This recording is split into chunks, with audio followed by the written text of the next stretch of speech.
Fica aí essa proposta, então, de aulas, né, de aulas suplementares e aulas substitutivas aí, para a gente manter pelo menos um pouquinho, não ficar muito defasado do programa esperado. Bom, então, na aula passada, nós tínhamos trabalhado a questão, nós trabalhamos a QED escalar, né? Lá trabalhamos a QED escalar e mostramos um pouco a questão dos vértices, mas ainda não mostramos como é que é a estrutura dos vértices. Então hoje a gente vai começar a fazer uma coisa que é para dar, depois a gente vai derivar as regras de Feynman exatas para os vértices. Vamos começar hoje a trabalhar um pouquinho na montagem, né? Vendo como é que se constitui, quer dizer, montagem e constituição de um gráfico de Feynman.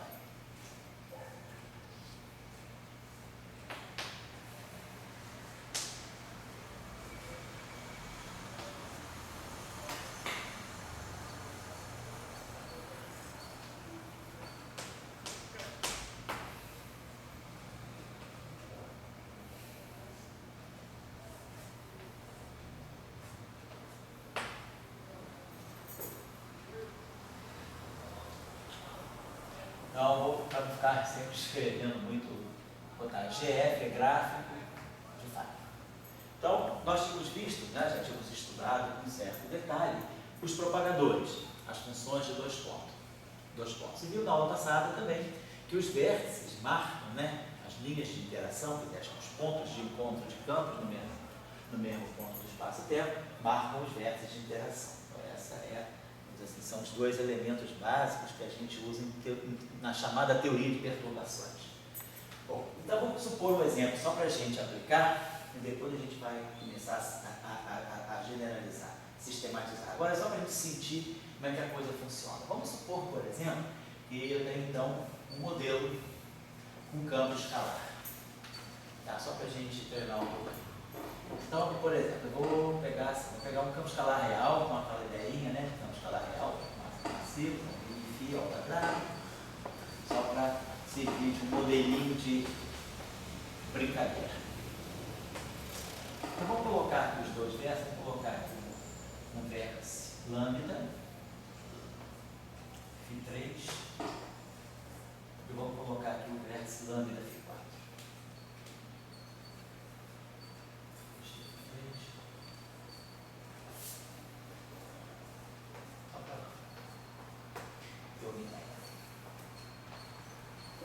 Então isso é lagrangiano, não estou preocupado com invariância, com nada, eu estou só preocupado que eu tenho, nós já sabemos tirar o propagador, nós já sabemos a forma, né?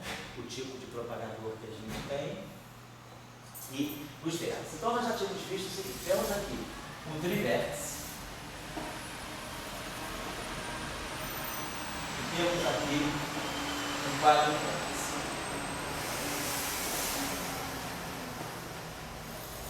Só para efeito de esclarecimento do que nós estamos fazendo, por enquanto nós não vamos ainda usar as regras de Feynman na precisão que elas são, os fatores Is, né?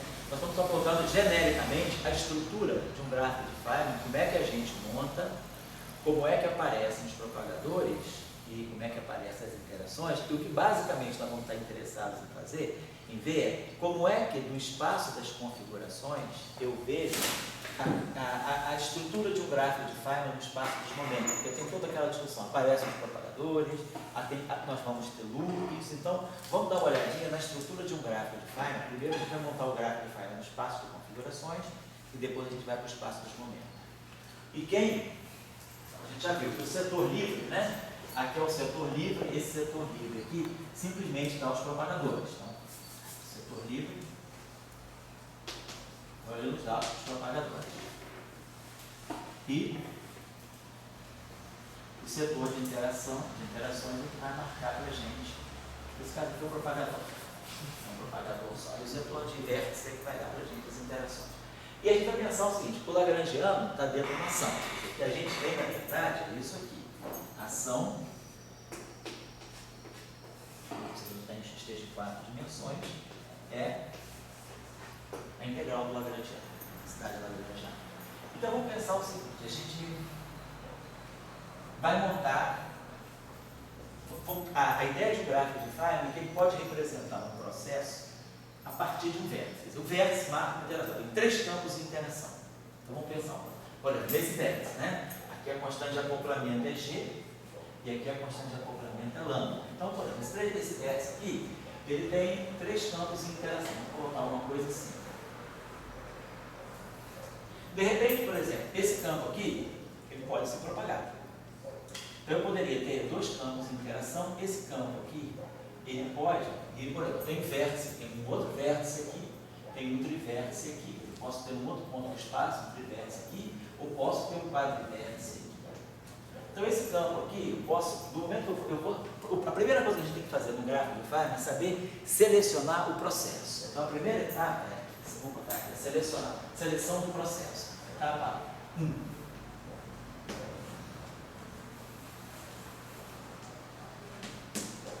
Seleção do processo a ser considerado. Seleção do processo a ser estudado.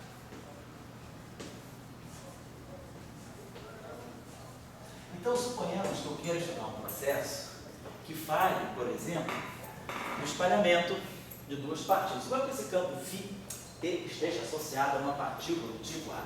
Suponhamos que esse é um campo, então nós sabemos que um campo pode ou não estar associado à partícula. Nesse caso aqui, esse campo tem tudo para estar associado a uma partícula do tipo A. Então eu poderia perguntar, eu posso querer estudar o espalhamento de 2 partículas A, eu poderia querer estudar esse processo aqui. Então vamos botar aqui, por exemplo, AA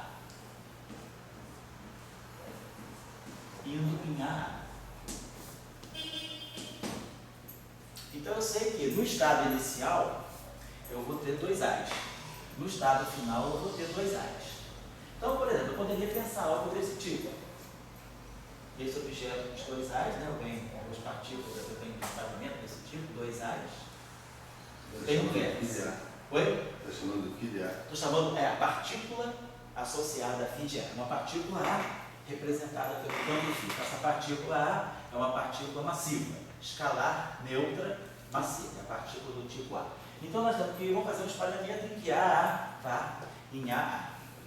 E A auto-interage, partícula auto-interage. O campo da partícula auto-interage. Então a interação desse sistema é dada pelo campo. A ideia da teoria de campos é o conceito de interação fica totalmente atribuído ao campo. A gente poderia pensar no processo de 2 A's. Aqui tem um terceiro A, mas esse A aqui ele não pode ficar solto. Por quê? Esse A aqui tem que começar com 2 A's, por exemplo.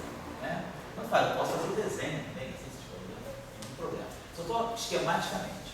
O meu objetivo agora é saber como é que fica, quais são as características de um gráfico de Feynman no espaço dos momentos. Porque quando a gente calcula o gráfico de Feynman, a gente calcula no espaço dos momentos.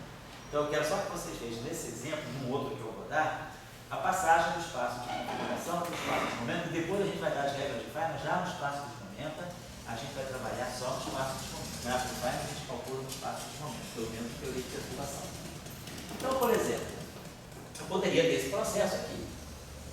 Nada me impede de ter esse processo. Tem A, é como se tivesse AA entrando, esse A entra com esse A, eles interagem, trocando um A também, que essa teoria de campos só tem A, esse modelo só tem A, e sai A. Então, esse aqui é o gráfico possível. Mas, nada me impede também de fazer alguma coisa desse tipo. Por exemplo, teria um A, poderia acontecer um processo desse tipo. Esse A aqui, também eu posso ter esse processo aqui. O que é importante é que um gráfico de Feynman ele tenha nos vértices sempre as linhas do Lagrange, que é a ação medida. Então aqui eu tenho um vértice, trivértice. Aqui eu tenho um trivértice, aqui eu tenho um trivértice, aqui eu tenho um trivértice. Então, por exemplo, esse gráfico é possível. Esse gráfico também poderia acontecer. Eu tenho um processo assim. Tem muitos outros processos, eu estou considerando alguns. Por exemplo, esse processo aqui é o processo em que eu tenho 4 campos no mesmo ponto. Então, esse processo é um processo, vamos chamar esse processo aqui, chama processo árvore, porque ele não tem, é o chamado gráfico tree, gráfico tipo árvore, ele não tem nenhum loop. E esses processos aqui já são processos que a gente já tem correção tipo loop. Mas nada me impede de formar, por exemplo, fazer um gráfico desse tipo também. Por exemplo, algo assim. Poderia fazer algo assim.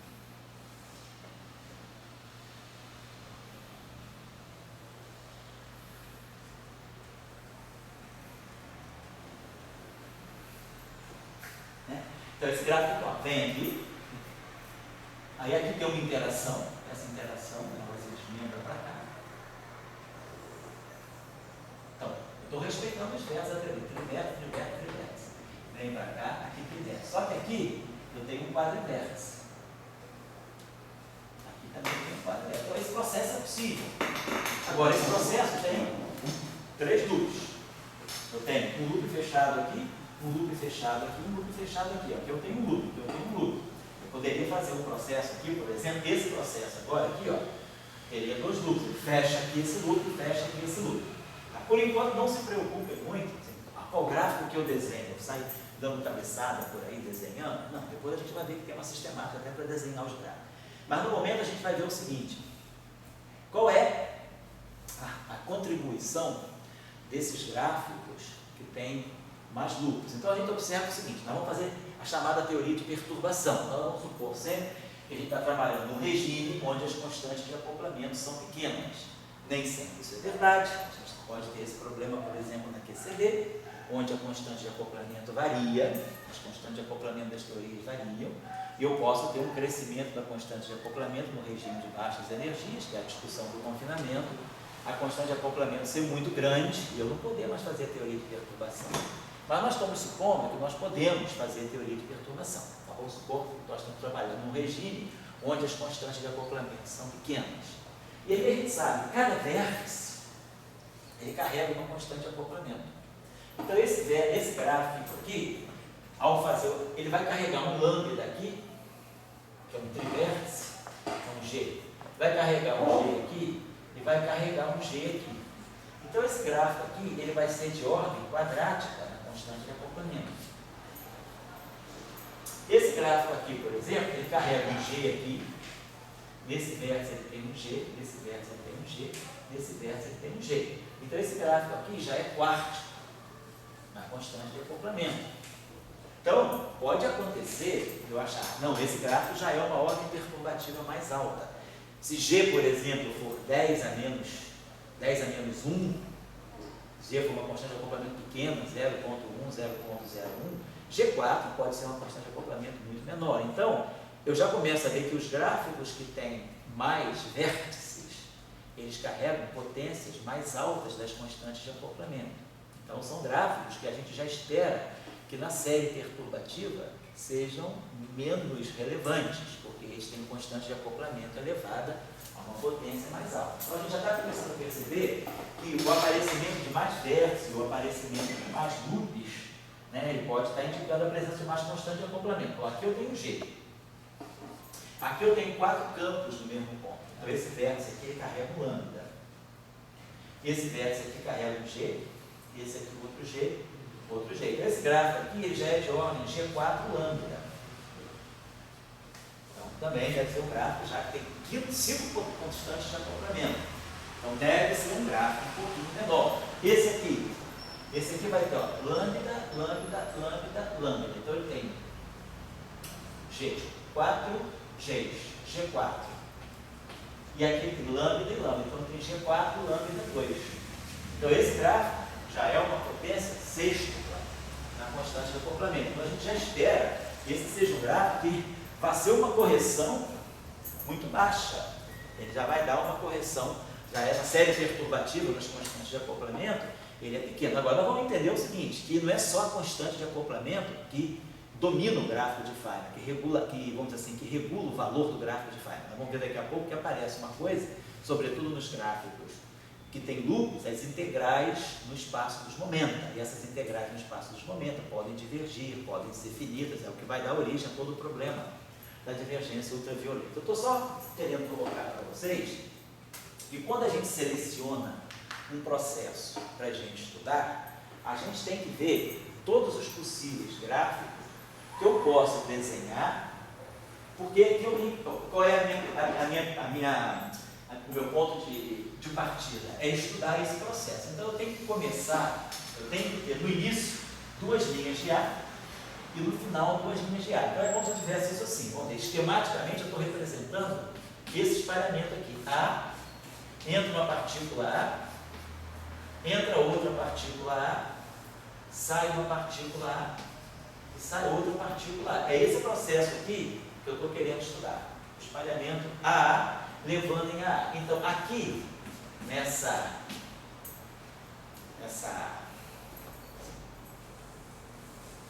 representação esquemática aqui, né?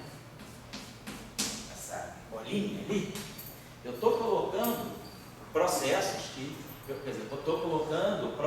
vou ter que identificar. Então o que vai acontecer ali são os efeitos quânticos.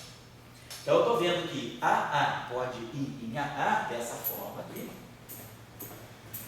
mas AA pode ir em AA fazendo essa contribuição, ou desse modo, ou desse modo. Então tem muitos modos de eu querer olhar em AA. Então eu posso falar, não, eu quero olhar o AA, o processo AA que vai em AA, na ordem mais baixa na constante de acoplamento, porque eu estou interessado em teoria de perturbação e eu não quero ter uma resposta com alta correção. Eu estou interessado em olhar esse processo em ordem E2. Por exemplo, na eletrodinâmica quântica, o vértice, nós estamos lembrados, o vértice da teoria de Gauge, ele vamos falar daqui a pouco, fazer um processinho de QED, o vértice da QED espinorial é psi-barrado, gama mi, psi é mi.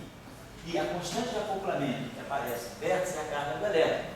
Então, se eu pegar um gráfico de ordem E2, na verdade, E2 sobre H cortado C é o alfa. Esse E2 é o alfa. Nós estamos fazendo H cortado igual a C igual a 1. Então, isso aqui é alfa, que é 1 sobre 137. Então, estudar um processo na ordem quadrática da constante de acoplamento significa que eu estou estudando esse processo na ordem da constante de estrutura fina. Mas se eu quiser refinar esse processo, calcular correções de ordem E4, eu posso fazer lá. Eu vou estar então calculando correções de ordem alfa 2, que já são correções de ordem 10 a menos 7, 10 a menos 4. Então eu vou estar fazendo uma correção 10 a menos 2 vezes menor do que essa. Então quando a gente aumenta, o que a gente diz, aumenta a série perturbativa, significa que a gente está considerando gráficos de Feynman com mais e mais vértices, portanto com mais e mais constantes de acoplamento.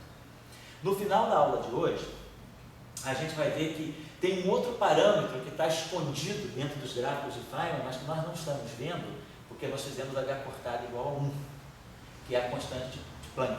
Então, a constante de Planck é que mede o efeito quântico. Uma coisa é mais quântica ou menos quântica se ela tiver potência de H cortado. Então, a gente vai ver no final da aula de hoje que esses gráficos também não está em que eu fiz H cortado igual a 1, mas se eu reacender a constante de Planck, nós vamos ver que esses gráficos, todos eles carregam uma potência de H cortado. Então, na verdade, a série perturbativa, ela é uma série perturbativa nas constantes de acoplamento e na constante de Planck, no H cortado. Então, por isso que a gente fala gráficos de muitos loops, a gente vai entender na aula de hoje, no final da aula, que cada loop presente no gráfico carrega uma potência de H cortado. Então, se eu tiver um gráfico com 5 loops, ele vai ter H cortado a quinta. Se eu tiver um gráfico com 3 loops, ele vai ter H cortado a terceira. Então, quando H cortado é uma constante muito pequena, então quando eu colocar potências muito altas de H cortado, significa que eu estou trabalhando com correções que são cada vez menores. Então, elas podem ser menos e menos perceptíveis. De repente, eu faço um cálculo teórico com tanta precisão e eu não tenho nem experimentação com aquele nível de precisão. Na QED, nós já sabemos, a gente tem precisão de uma parte em 10 a 10. Na QED eu posso ir até a 9ª casa decimal com certeza, mas em QCD eu não posso.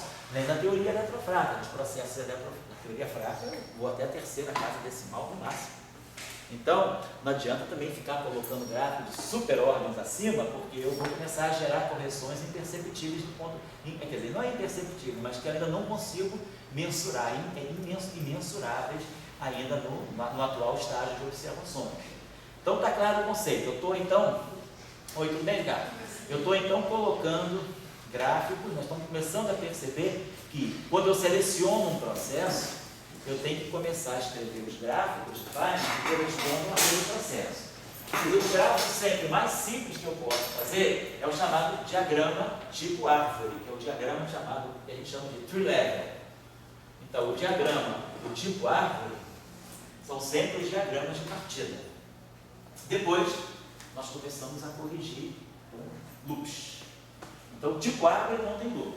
E os diagramas com árvore que tem loop são os diagramas que vão além do tipo árvore. Então, eles têm potência, normalmente eles têm potência mais alta de H cortado e também tem potências mais altas nas constantes de acoplamento. Então, vamos colocar, por enquanto, eu não estou muito preocupado de ainda vocês saberem que gráficos eu vou desenhar, mas eu estou dando sim as possibilidades. A gente só vai. Por exemplo, deixa eu pegar aqui, nada me impediria também, desenhando para esse processo AA que vai em A, gráfico desse tipo. Poderia fazer isso, sei lá, poderia fazer assim. A gente melhora isso aqui.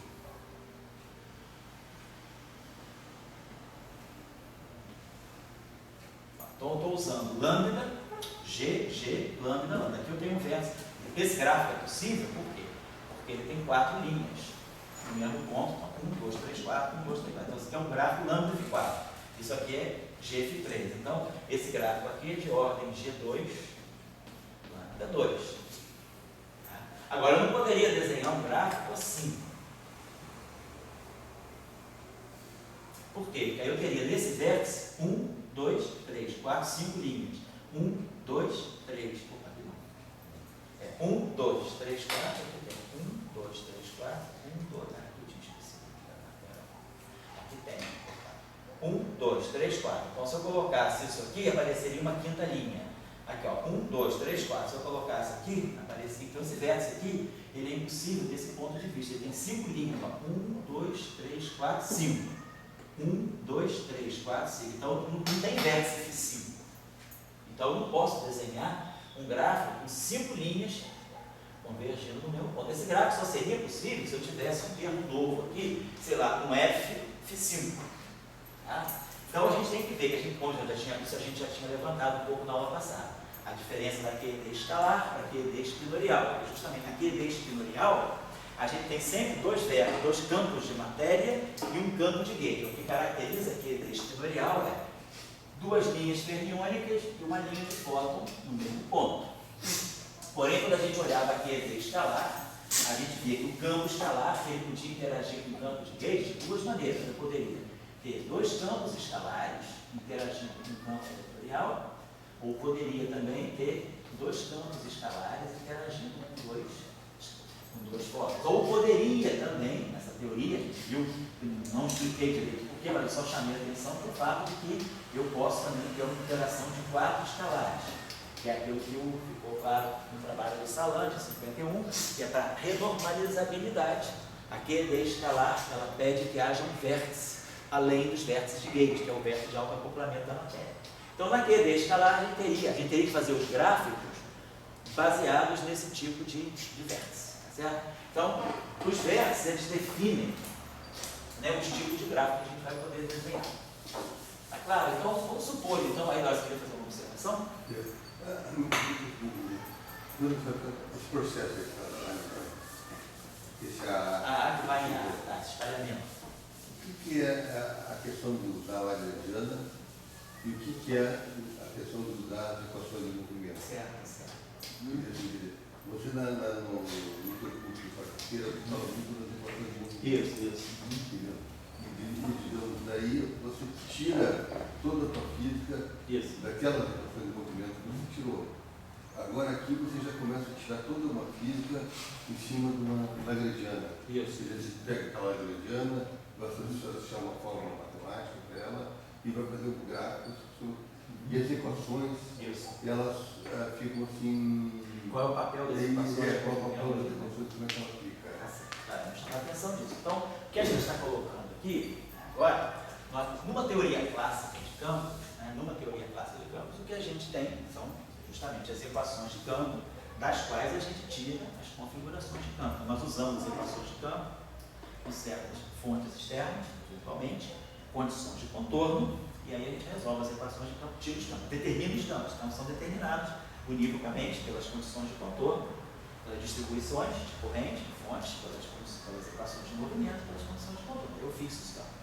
Numa teoria quântica, a ideia é que o campo não seja determinado. Tá? E no passo que a lei da mecânica quântica, eu não posso determinar a posição. Então, a gente sabe que na mecânica quântica a gente tem as incertezas na posição e no momento, e a gente viu que na teoria quântica de campos, basicamente o que a gente está fazendo é isso. A gente substituiu a coordenada de posição pela coordenada de campo. O campo é a variável generalizada do meu sistema. Então, esse meu campo aqui é φ de Tx. E o momento associado à coordenada generalizada x é aqui no nosso caso o momento associado ao campo φ também, ponto t, no instante de tempo t, numa posição y. Então isso aqui para nós, né, a regra de comutação em tempos iguais deve dar o delta retirado, que é o que substitui o i, IH cortado, é o que substitui o 1, isso aqui dá IH cortado vezes 1, isso aqui dá IH cortado mais o 1 no espaço dos campos, no espaço funcional é o delta. Então, esses objetos aqui já não são mais comutativos. Então, eu tenho isso, mostra que tanto os campos, isso é o conceito de flutuação. A coordenada flutua, eu tenho incerteza na coordenada, o momento flutua, então eu tenho as flutuações e as incertezas. Aqui é a mesma coisa. Então, no gráfico, quando eu começo a considerar o gráfico, o que eu estou considerando? Eu estou considerando processos, né, em que as flutuações do campo vão ser importantes. Quando eu fixo a partícula A, que vai na partícula A, a flutuação vem com incerteza. Isso. Então, quando eu estou olhando esse processo aqui, eu estou olhando a partícula, vamos dizer, que não flutua, é a partícula estável, pega o elétron, que vai interagir com outro elétron e vai dar lá no final do dia, sei lá, 2 elétrons que estão saindo. Mas o que vai, quando esses elétrons interagem, então o papel da teoria clássica de campos, né, é que quando os objetos interagem com a fonte, eles trocam a função de Green. No nosso caso aqui, quando os campos interagem, o que eles estão trocando? Eles estão trocando campo. Quando a gente desenhou, vamos calcular daqui a pouquinho, desenhou esse gráfico de Feynman aqui.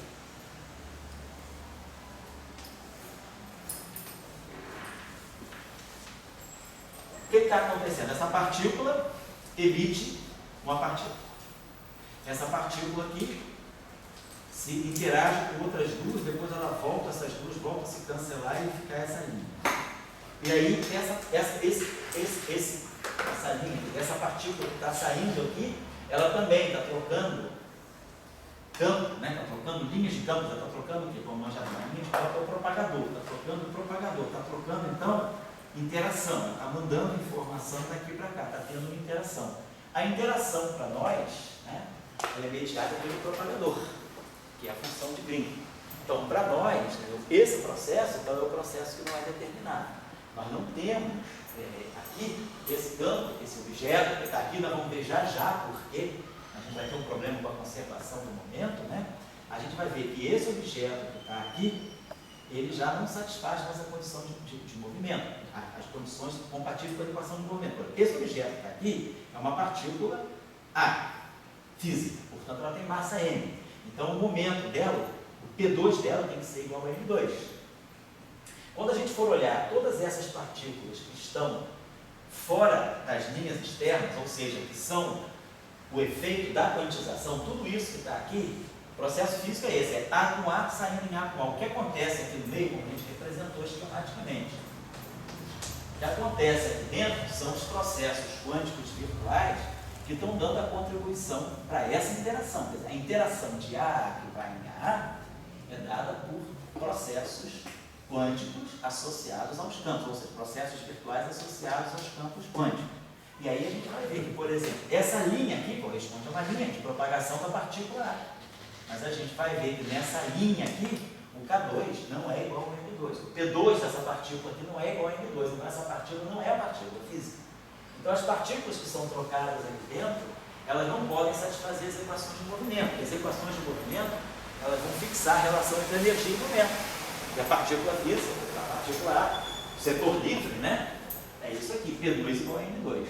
Então a equação de movimento na teoria quântica, ela pode ser importante, ela pode ser bastante importante, mas não para esses processos virtuais dessa forma. Claro, a gente pode dizer, que significa quantizar uma teoria? Quando a gente fala tanto na mecânica quântica quanto na teoria quântica do campo, a gente fala que a gente vai estudar flutuações quânticas de um sistema em torno de alguma configuração estável. Essa configuração estável, em geral, é a configuração de mínima energia. Mas eu posso chegar e dizer, se eu tiver uma configuração que é estável, eu tenho argumentos para garantir a estabilidade de uma configuração, mas ela não é necessariamente a configuração de mínima energia. Então eu posso estudar a flutuação do meu sistema em torno de uma outra posição de equilíbrio, de uma outra posição estável dele. Então, às vezes, o que a gente faz é estudar a flutuação de um sistema, né, as flutuações quânticas de um sistema, em torno de uma configuração que é solução das equações de movimento e que tem uma estabilidade garantida por algum outro princípio de simetria.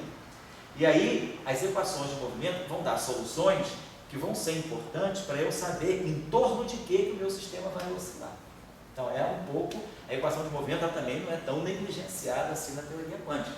Ela não é importante nesses processos virtuais, mas ela pode ser definidora de eu dizer, eu vou estudar, o meu sistema vai flutuar em torno de quê?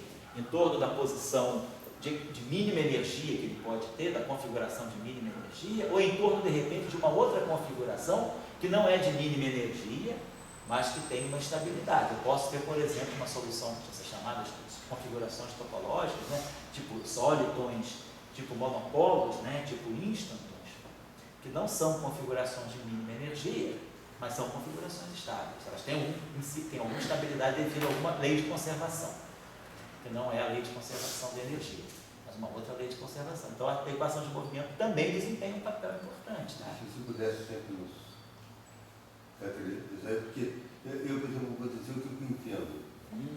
Eu entendo a lei de Newton, não sei se já entendi muita coisa, entendi assim.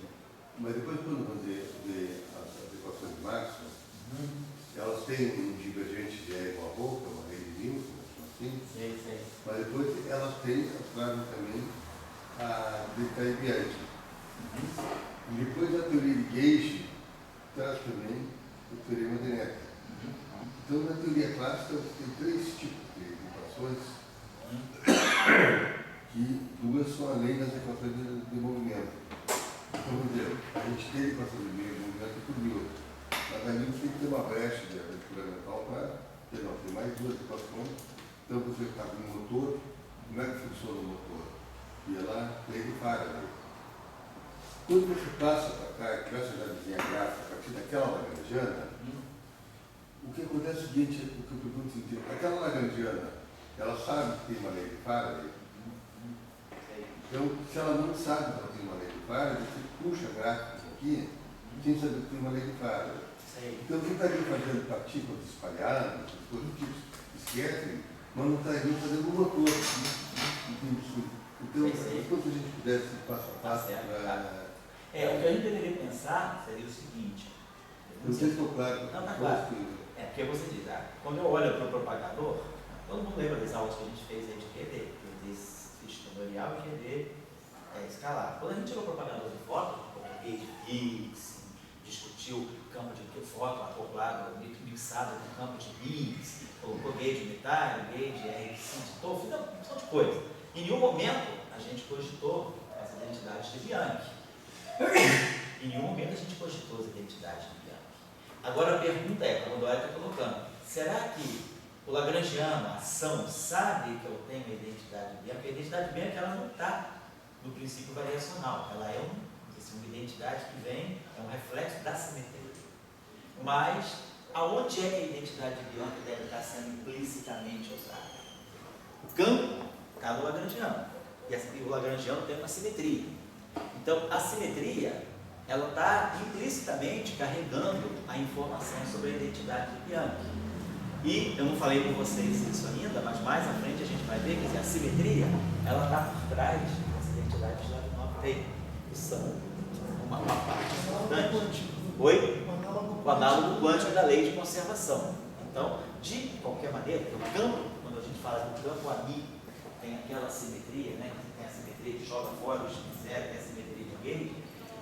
A identidade de Bianchi, que é um reflexo dessa simetria, a identidade de Bianchi, ela nem vem, a gente começa, a gente formula na teoria da spin 1, sem identidade de Bianchi, a gente fala, eu quero isso, eu quero ter espinho, fumaça nula, eu faço isso. E é daqui que me sai a informação do F no meio. Então, a informação da teoria de gate vem daqui. Então, essa informação vindo daqui. Essa informação implica nessa. E essa aqui implica nessa. A identidade aqui. Então, na verdade, essa equação, ela tem assim, uma consequência mais ampla. Ela chega até. Então, no momento que você sabe que você está tratando um objeto com a simetria de gate, isso aqui tem isso. Você não está perdendo essa informação. E essa informação aqui, claro, a informação que é das equações de campo. Agora você fala, não, mas esse problema é quântico. Ele não satisfaz as equações de movimento. Não, ele não satisfaz as equações de movimento, mas ele não perdeu a simetria. Ele não satisfaz as equações de movimento, mas ele traz aquela simetria, mesmo quando eu quantizo. Então, a identidade de Bianchi, a informação da identidade de Bianchi é implícita. É óbvio, mas ela é implícita. Pode falar.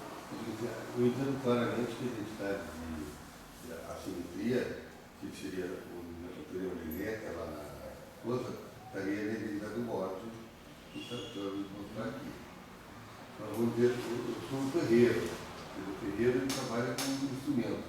Os instrumentos são as equações. Então, eu estava lá com a equação de identidade de Bianchi. Eu tirei dividente de E igual a de lá. E daí eu fiz o meu motor. O motor está funcionando com isso aí. Entendeu? E aí agora você está com um espalhamento aí, certo? E eu estou vendo quais são os instrumentos literários que você está trabalhando. Então, a identidade de Bianchi... Não, eu vou perguntar, né? Até que ponto o ferreiro está presente no supercondutor? Né?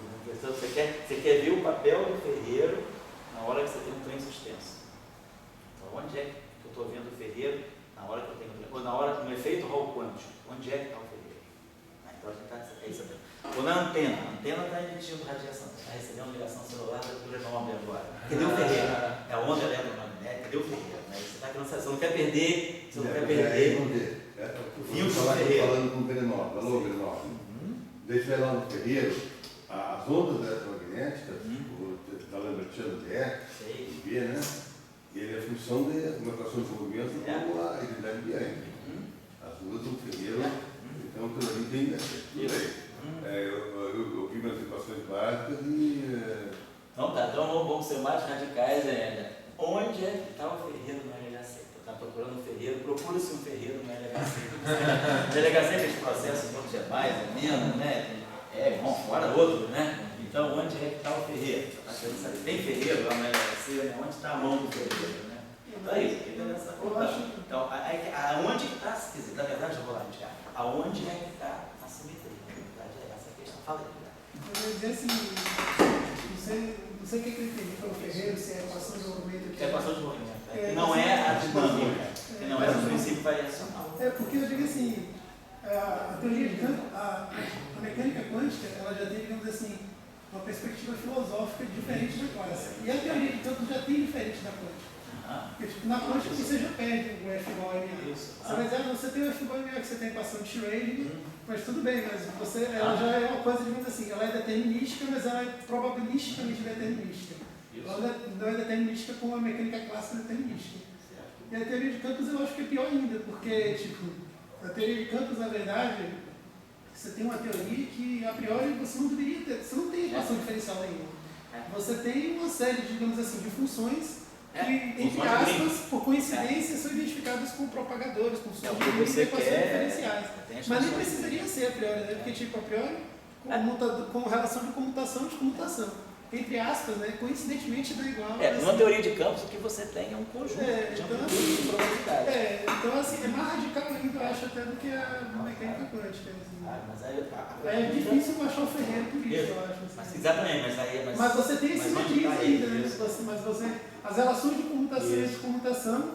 E as simetrias. Assim, porque quando você fala da relação de comutação e descomutação, dentro da relação você tem um momento. E o momento é definido a partir da lagrangiana, que por si tem uma simetria embutida. Que vai ser a mesma simetria da equação, mas assim, você não tem equação. Isso, você vê o ferreiro, você mais diluído. É um ferreiro fantasmagórico. Assim, exatamente, é o ferreiro virtual. O ferreiro virtual, de virtualidade. Na existência dele. Oi? A matemática parte da comutação já não deixa que ele vá aparecer. Nenhum preconceito contra os ferreiros, né? Mas é isso aí.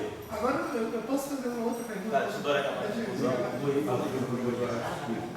Nenhuma coisa pode substituir a outra. Olha a história de Newton e Einstein. Newton vai ter que contribuir a Newton. Então, a teoria quântica, ela tem que contribuir a mais da teoria clássica. Então, não estão numa ordem de uma equação de movimento, não estão numa ordem de uma configuração, se torna física, então a teoria quântica. Mas, digamos, ela tem que fazer, digamos, essa equação, de movimento, agora na configuração quântica, é isso assim, a identidade de letra, o 9, e a identidade de Encke também. Então, nesses gráficos todos que você está fazendo aí, o que eu entendo é o seguinte, que a função de Green, essas linhas que está tirando aí, elas eram linhas que vinham de uma equação do movimento clássico. E não tirou daquela época da coisa a identidade de Encke, ficou ortogonal. Então, e aí que vamos direto a questão do eu quero construir um motor. O negócio é construir um motor. E se você está fazendo gráfico, e tirou o que eu fazia já, meu motorzinho que eu fazia, tirou o negócio, essa aqui fica. E só essa coisa de simetria tem que tomar cuidado. Tudo bem, mas a coisa não é tão imponderável, né? A simetria se transforma em equações. Fala aí, Ricardo. Pode mudar um pouquinho só. Pode mudar. Não, é que assim, talvez você tenha perguntado antes, mas porque o Dória perguntou, eu não queria interromper também. Foi justamente na hora que você desenhou o gráfico, você apagou e ainda bem que você desenhou de novo. Porque assim, essa coisa da interpretação do gráfico, você falou dos processos virtuais embutidos no meio. Que eu digo assim, eu, sei lá, na minha cabeça, assim, enquanto que o Dória gosta do Ferreira, eu gosto do matemático. Assim, eu fico pensando, não, tudo bem, eu fiz uma expansão perturbativa, então eu vou ter uma série de potências dos termos de interação que vão dar os vértices e eu ligo por linhas para representar as contrações de vida. Mas assim, esses processos intermediários virtuais, para mim eles não existem. Mas eles existem ou não existem, afinal? Assim, para mim eles não existem, para mim é só contribuições matemáticas que a gente faz no nosso filho. Eu não digo que seja tão. São contribuições representadas matematicamente, sem dúvida. Agora, a pergunta é uma modelagem que você está fazendo. Quer dizer, o processo virtual, quando você tira a partícula e desmaquina. Para mim, você tem. Vieram duas, saíram duas. Isso. O que acontece no meio não digo, mas quando eu estou querendo dizer, quando você na teoria quântica de campos, você desmaterializa a partícula, você desconstitui a partícula e substitui partícula por campo. Então, a partícula e suas interações estão todas codificadas em um campo. Então, esse campo, né, se ele é livre, ele forma excitação, ele tem uma certa excitação que corresponde a uma partícula estável. E quando ele está em interação, a noção de força, né, de processos físicos entre partículas está totalmente entregue agora, você delegou tudo ao campo, o campo vai fazer tudo para você. Então, na visão, então, a teoria de campos, a teoria quântica de campos, a teoria clássica de campos, ela é uma representação para isso. Por exemplo, as chamadas teorias construtivistas, o pessoal tem uma física matemática mais forte para isso, os construtivistas, né? Eles não, digamos, em nenhum momento desenham um gráfico de Feynman, e eles não falam de flutuação quântica, eles falam de funções de correlação, falam de funções de Green. Então, eles dizem, nós construímos a teoria quântica de campos a partir das funções de Green. E tem gente mais radical ainda. Tem linha de pensamento que diz... Eu não consegui ver a diferença disso para isso. Não, porque você, quando vai calcular a função de Green, você não precisa calcular ela pelo gráfico de Feynman. Você tem outros modos de cálculo. Você pode, por exemplo, calcular a função de Green direto na integral de caminho. Porque o gráfico de Feynman é vamos dizer assim, é um artefato. Porque para mim o gráfico de Feynman é um artefato de você usar o termo de isso, do qual você se serve para poder fazer expansão, calcular aquela coisa que você não sabe calcular exatamente, então você faz uma expansão. Mas agora, vamos dizer, se você tem um método analítico que substitui isso, ou se você tem um supercomputador através do qual você possa fazer integrações numéricas e chegar à função de partição, o que você quer no fundo é a função de partição. Como chegar a ela? Por supercomputadores, por métodos de resolução analítica ou por expansão perturbativa. Mas tem algum método de resolução analítica poderoso assim que não seja teoria perturbativa? Tem, mas não, em 4 dimensões e em pouquíssimos casos. Teoria lambda F4 tem um trabalho do Fröhlich. Agora, em 2 dimensões, por exemplo, os modelos solúveis... Você falou uma espacial. Uma espacial, uma temporal. Você tem exemplos claros de teorias quânticas de campo que você não precisa usar análise de gráfico de Feynman. Você calcula integralmente. Você calcula, você tem a matriz S, sem precisar fazer expansão perturbativa. Então, isso é uma representação que a gente está dando. Agora, tem gente mais radical, como eu estava dizendo. Tem uma linha, não estou dizendo é linha de pensamento estabelecida. Tem uma escola, por exemplo, que coloca que nem acredita em teoria quântica de campo feita por Lagrangiano. Você nem Lagrangiano escreve. Você faz uma teoria quântica de campos baseada em princípios fundamentais, em princípios primeiros. Você tem uma formulação axiomática da teoria quântica de campo, da qual você prescinde até da noção de um Lagrangiano, de campos, de termos polinomiais nos campos Lagrangianos. Você não fala de Lagrangiano. E a gente tem, se vocês quiserem, eu posso um dia chamar para dar um seminário aqui. É um professor. Não, o professor, ele é alemão, ele está aposentado e vive no Brasil, Bert Schröder. O professor Bert Schröder, por exemplo, ele tem uma linha, ele faz um trabalho muito, assim, muito bem fundamentado matematicamente, que é um cara conhecido. E ele reproduz assim, os resultados da QED? Não, aí ele tem teoria axiomática, porque QED não foi construída ainda. Quer dizer, é um programa difícil, mas você... Não, é mais complicado. Não, é mais complicado. Agora você tem uma matemática muito mais pesada, uma matemática funcional, uma análise funcional muito mais pesada, mas você, por exemplo, já consegue fazer isso com teorias meramente escalares. Então, isso foi uma tendência muito forte na década de 70, até início da década de 80, de você querer, depois, sobretudo, da questão do confinamento, tentar métodos não perturbativos para calcular em teoria quântica de campo. Então, a ideia era tentar buscar métodos. Na década de 70, houve um desenvolvimento muito grande dessa linha que se chama Teoria de Campos Construtivista. Se vocês quiserem ler alguma coisa sobre isso, tem os Jaffe, Simons, Jaffe, tem livros bons sobre isso. É uma linha, assim, de uma axiomática muito profunda, matemática, uma física matemática bem apurada, uma análise funcional super extrema, né? Argumentos de topologia, mas você pode fazer isso. É a linha dos chamados construtivistas. A pergunta é, você não fazendo nada disso, você consegue calcular processos em QED com precisão, batendo com experiência de uma parte em 10 a 10, você fala, bom, isso tudo bem, é verdadeiro, mas na QED eu já consigo me virar com todo esse lixo aí, eu consigo me virar e ter resultados precisos. Então, é uma questão de... Na verdade, aqui, entre aspas, é mais poderoso, porque lá você deve resolver um bando de problemas bem mais simples. Você resolve situações muito mais ideais. Você vai conseguir resolver nada muito complicado. Mais ideais. Ninguém aqui está tentando desqualificar nada disso. Mas, assim, eu também até nem posso te dizer exatamente a que ponto está, mas eu posso chamar o professor. O Bert, ele fica meio no Rio, em São Paulo, ele mora aqui em Copacabana, quando ele fica no Brasil, ele deve estar pelo Brasil. Eu posso escrever para ele é um cara super, assim, ele tem papers escritos muito bons, inclusive ele tem uma linha de trabalho que ataca frontalmente a string, ele tem uma discussão pesada aí com o pessoal da string, em que ele mostra por que a teoria de cordas tem uma série de inconsistências. Ele é uma voz meio solidária, mas ele assim, é um cara bem assentado, acho que ele era da FAI Universidade. Uma voz solidária, mas que merece ser ouvido. Não, ele já foi, ele passou 2 anos aqui no CBPF, ele é visitante, ele é bem conhecido da gente, ele atualmente anda meio não muito vindo aqui, mas eu posso passar um e-mail para ele, que eu acho que é importante vocês conhecerem essas coisas também, saberem essas outras, nem novas, isso é uma tendência antiga, ele já trabalha com isso desde a década de 70. E tem um ex-discípulo dele na Alemanha, que é professor na UFJF, um cara, gente boa, um alemão, gente boa pra caramba também.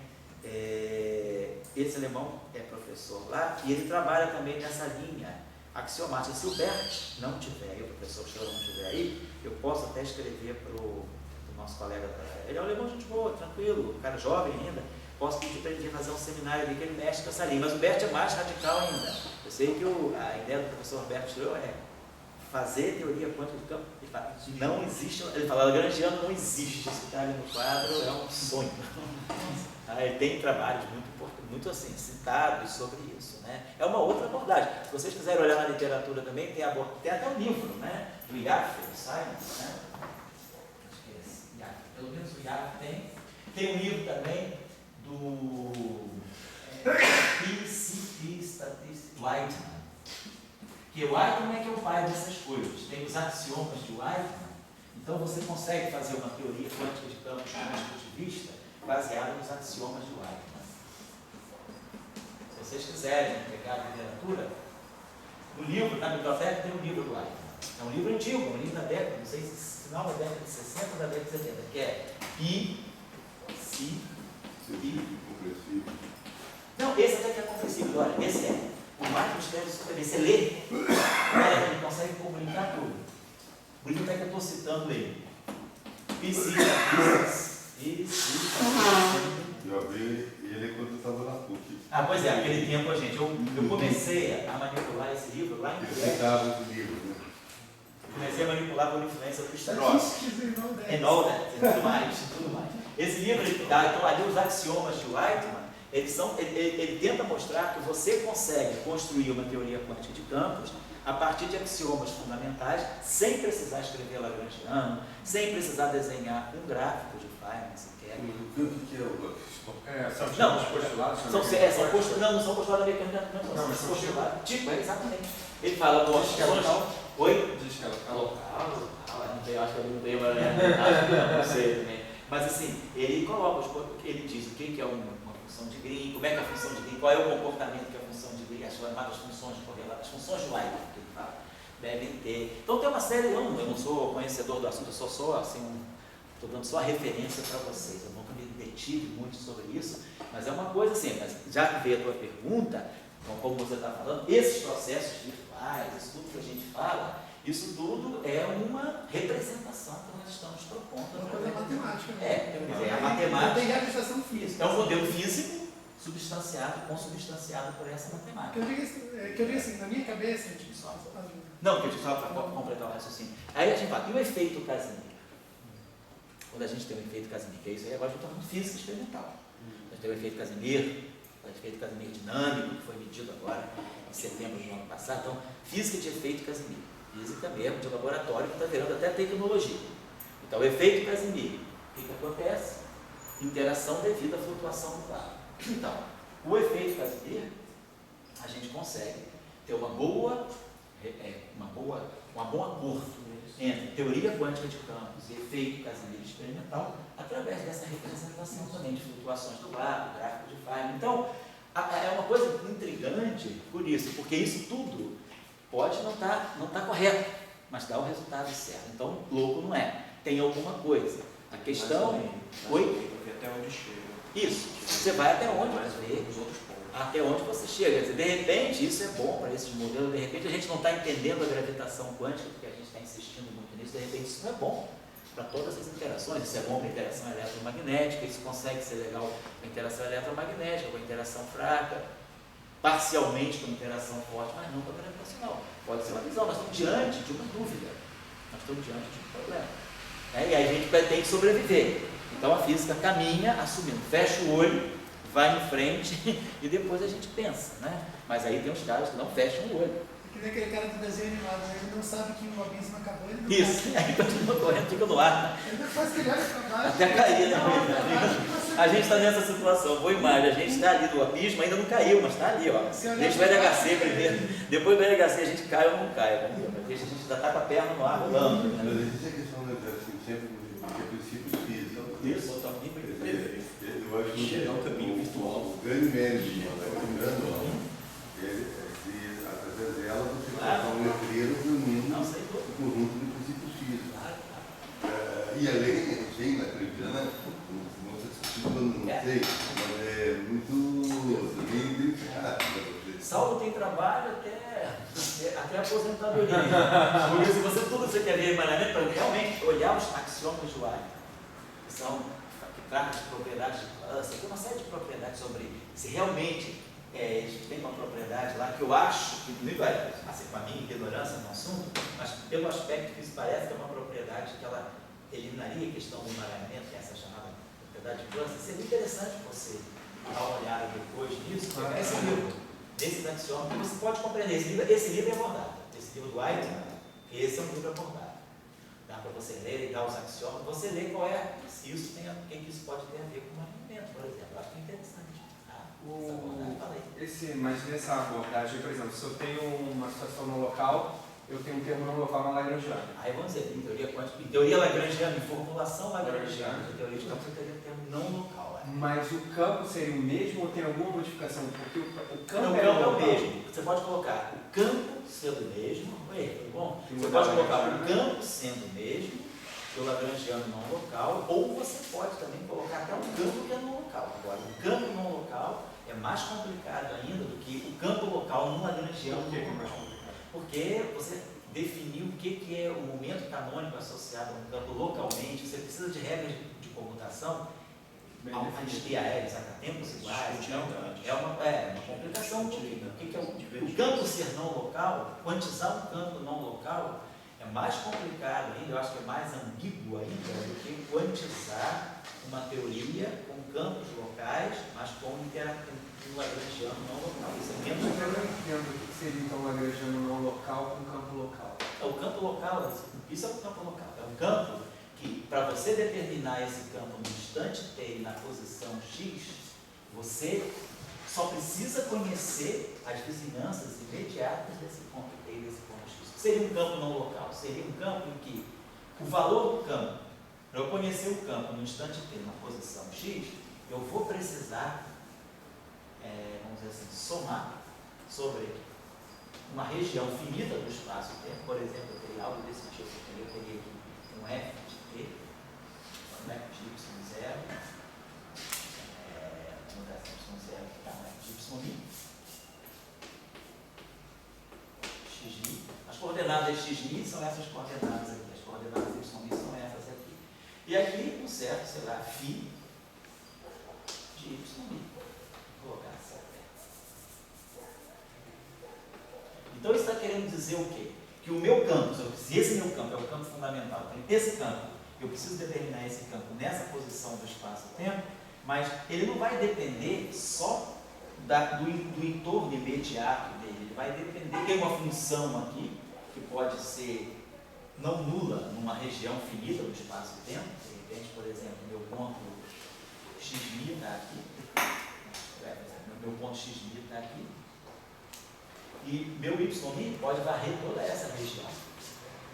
Então, para eu saber meu campo aqui, eu preciso conhecer algo que está em regiões finitas, afastadas dele. Então, isso é um campo não local. Mas quem disse que esse φ tem realidade, o φ minúsculo tem um campo... Pois é, essa aqui é a questão. A questão é, será então que eu consigo...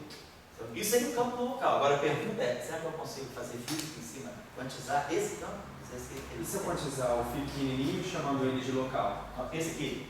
O φ pequenininho, o φ maiúsculo, na verdade. E quantizá-lo, ele é local. Esse aqui você pode quantizar, esse aqui você pode, mas aí a questão é, se você vai olhar no lagrangiano, se você dizer, eu tenho um termo φ2 no lagrangiano, então um termo φ2 no lagrangiano significaria um termo com integral em y', uma integral em z', com um f, outro f e o φ.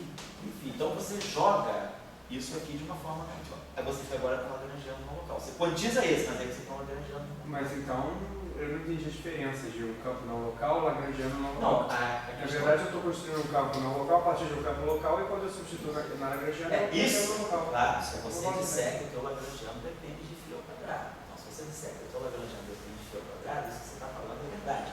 Eu estou simplesmente enrolando em cima do teu argumento, ou te enrolando em cima do teu argumento. Eu estou simplesmente travadando a dificuldade de um lado para outro. Mas eu posso dizer o seguinte, não, eu quero ler as últimas consequências. Eu quero dizer que eu tenho um campo que recebe contribuições de uma certa posição no espaço-tempo de regiões mais afastadas do espaço-tempo. E eu quero dar esse campo um caráter quântico. Eu quero ver até onde eu posso estudar flutuações quânticas desse campo. Eu fiz essa pergunta no seguinte, tem uma série de propriedades da distribuição de Wigner, aquilo que eu tinha te dito, né? E tem a extensão para o espaço de fase, mas para os campos, uma distribuição escrita a partir dos campos. É praticamente a mesma coisa, só que com φ. E ele não faz restrição nenhuma para que tipo de campo você coloca ali. Sim. Mas tem certas propriedades. Então, por exemplo, para emaranhamento, tem umas coisas muito legais, por exemplo, quando você faz uma inversão temporal tem a distribuição de Wigner ganha uma interpretação geométrica de um espelhamento no espaço de fases. O que bem mal que você faz a ideia do TPT, né? Você pega uma diversidade, você inverte. Volta, já está me confundindo. Você está abrindo caminho. Não vai na direção. A maioria dos critérios de amareamento, você pega um sistema físico, faz alguma operação e cai em alguma outra coisa. Essa outra coisa não te interessa o que essa matriz de densidade, por exemplo, descreveria. Mas se ela for uma matriz de densidade possível de existir, se tiver unitário, posição definida, tudo certinho, o sistema é separado. Esse é o critério de negatividade. Entendi. Na distribuição de Wigner, por exemplo, então não há emaranhamento. Não há emaranhamento. Se der alguma coisa errada, há emaranhamento. Tá certo. Então, no caso da distribuição de Wigner, por exemplo, tem um critério que você olha esse espelhamento. E esse espelhamento, que é gerado por uma inversão temporal, ele te dá uma desigualdade que, quando violado, o estado é emaranhado. Só que você continua tendo uma função de Wigner bem definida, bonitinha.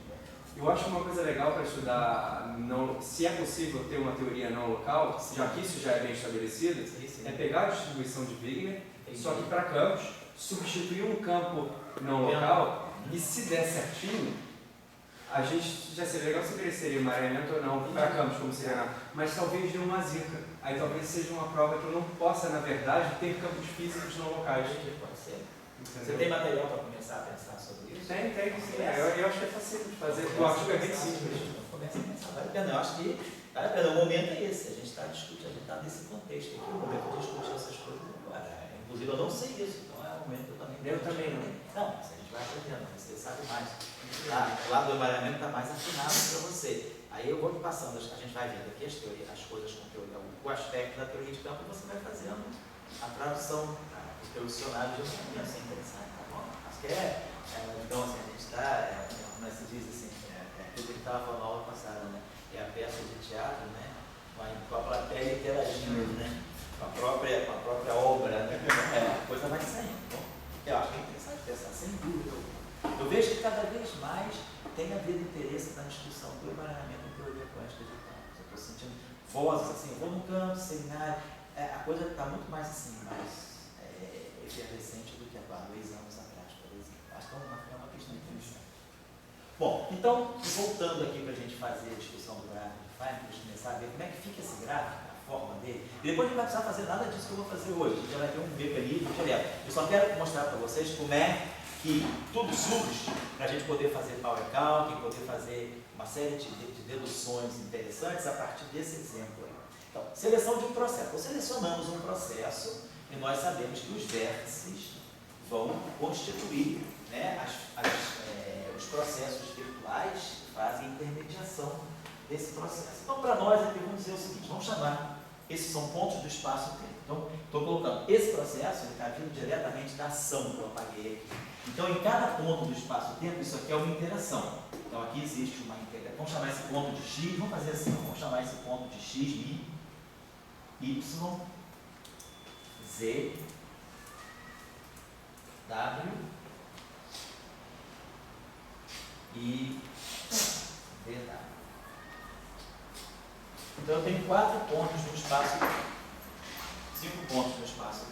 Não, 6 aliás, né? X, Y, Z, V, W, e W. Então, significa que eu tenho 6 vértices de interação, alguns iguais, esse vértice F3, esse vértice F3, F3, F3, F4, F4. Então, significa que eu estou basicamente pegando 4 termos, 6 termos na ação. Então, eu tenho um D4X, D4Y, D4Z, D4V, D4U, D4W. Cada vértice desse está me dando alguns 3 campos e alguns 4 campos. Observa que esse vértice X, ele não gera nenhuma propagação de X para Y. O que ele tem no vértice X é esse campo aqui, vamos dizer, isso aqui, essa linha aqui, é o campo que ficou solto. É um campo φ de X. Esse cara aqui é um campo φ de X também. Então eu tenho φ de X, vamos colocar assim, eu tenho φ de X Mas agora, ligando x com y, eu já perdi o campo. Eu tenho um processo, o que eu estou fazendo quando a gente estudou propagador? Eu tenho alguma coisa que leva a informação de um ponto para outro ponto. Então aqui eu tenho o propagador do campo escalar. O propagador do campo escalar, no espaço das configurações, nós sabemos, é 1 sobre menos D'Alembertiano menos M2. Né? Era o propagador. A gente olha para lá, ficava φ menos D'Alembertiano menos M2 φ. E aí a gente invertia isso, né? No espaço das configurações. O propagador é menos 1 sobre D'Alembertiano mais M2, isso nas coordenadas x, atuando em delta de x, y. Assim que a gente... E aí a gente podia passar isso para o espaço dos momentos, nas formadas de Fourier disso, era 1 sobre K2 menos M2. Isso que a gente fazia. Então, o propagador, né, ele tem essa estrutura. Quando a gente estudou o propagador, a gente falou, a estrutura do propagador é aquele inverso daquele operador, era aquele operador O menos 1 na variável x, atuando no delta de x menos y. Isso aqui é um propagador. É o inverso daquele termo que está no lagrangiano, do termo quadrático, né? A gente olhava assim, né? Φ, O, Φ mais Jφ na ação. Então eu vou para a equação de movimento, é O, Φ igual a J, ou a menos J. E aí, quem é a minha função? Então, meu φ é O a menos 1, J. E aí a gente sabe que esse O a menos 1, quando eu olho a função de Green, é esse operador O a menos 1 vezes o delta 4 de x menos y. Então, essa é a forma do propagador. Então, o meu propagador, o primeiro propagador que eu tenho é o propagador de x para y. Ele vai ter, só para avisar vocês. Φ de x, Φ de x. Oi? Φ de x, Φ de x. Eu tenho um campo φ no ponto x e tenho outro campo φ no ponto x, certo? Então, aqui nesse vértice, dois campos sobram. Um campo, ele vira propagador, porque ele vai se ligar com esse ponto aqui. Que é o que a gente sabe ser a expansão de φ, né? Eu só estou fazendo de uma forma mais assim, rudimentar. Então, aqui ficou esse propagador. Esse propagador, então, ele liga x com y. Então, cada propagador tem um sinal menos 1 sobre D'Alembertiano mais M2. Então, a gente vai ter menos 1, menos 1, menos 1, menos 1. Então, 1, 2, 3, 4, 5, 6, 7. Cada linha dessa, entre dois versos, são propagador. Propagador, propagador, propagador, propagador, propagador, propagador, propagador, propagador. Então, eu tenho... Vai dar um troço grande, né? Me desculpa aí, você vai tomar um tempão daqui, mas a gente vai... Porque você aprende isso. Então, ó, menos 1, 1, 2, 3, 4, 5, 6, 7, 8, menos 1. Então, eu vou esquecer o menos. Você tirou o propagador com OJ, com Ferreira. Isso, seria com Ferreira. Isso aí eu estou trazendo lá nas nossas aulas iniciais. Então, quer dizer, não tem nada de misturinha aí, claro, não tem nada disso aí. Porque a gente está dando a interpretação do propagador. Lembra que quando a gente interpreta o propagador, a gente dá a interpretação de partícula. Então, a gente faz aquela integral, diz que aquela contribuição vem só do polo, quer dizer, isso aí já está quântico. Esse propagador... Você fez o O, Φ igual a J. Isso. Meio O menos 1 isso. É o propagador. Isso. Você pegou lá uma equação, que é essa aí, O, Φ igual a J, isso. E trabalhou com aquela equação. Você pode ter tirado aquela equação da Lagrangiana, isso. Você só trabalhou com uma equação bem determinada. Isso. Agora, aquela equação, ela me dá a função de Green. A diferença dessa função de Green da função de Green clássica, ela é essa. Na função de Green clássica, quando eu tirava o O a menos 1, eu fazia isso. 1 sobre K2 menos M2 mais I epsilon K0. Nós só vamos fazer no curso elétrico, não fizemos ainda. Aqui no curso, o que a gente está fazendo é isso aqui. 1 sobre K2 menos M2 mais I epsilon. Então, isso é diferente disso. Então, aqui eu amarro a função de Green clássica, avançada ou retardada. Mas aqui eu tenho a função de Green causal. Então, aqui está embutido, quando eu discuti isso com vocês, está embutido aquele processo. Eu crio uma partícula, lembra que a gente deduziu aquilo? Pegava o valor chamado produto T, do produto de dois campos, ali a gente via que se o tempo x0 é maior do que o tempo y0, eu crio a partícula em y0 e destruo x0. Aí a ordem era essa. Φ de x, Φ de y, vezes θ de x0 menos y0. Então, se esse tempo aqui é maior do que esse, primeiro, eu crio a partícula, boto o campo dessa forma, então eu crio a partícula em y e destruo em x. Mas, então quando eu coloco essa função de Green ordenada no tempo eu tenho essa interpretação, aí está implícito que eu estou fazendo uma coisa que já está levando em conta o processo quântico, não é mais o campo clássico. Porque classicamente eu não tenho isso. Classicamente a minha função de Green, ela não tem ordenação temporal. Ou ela é avançada ou ela é retardada. Não é naquele sentido quântico do computador. Isso. Não é no sentido quântico do computador. Não, é no sentido quântico porque isso sai do computador. Quer dizer, isso aqui, né, quer dizer, esse computador aqui, isso aqui foi crucial para a gente ter essa relação. Para mostrar que isso aqui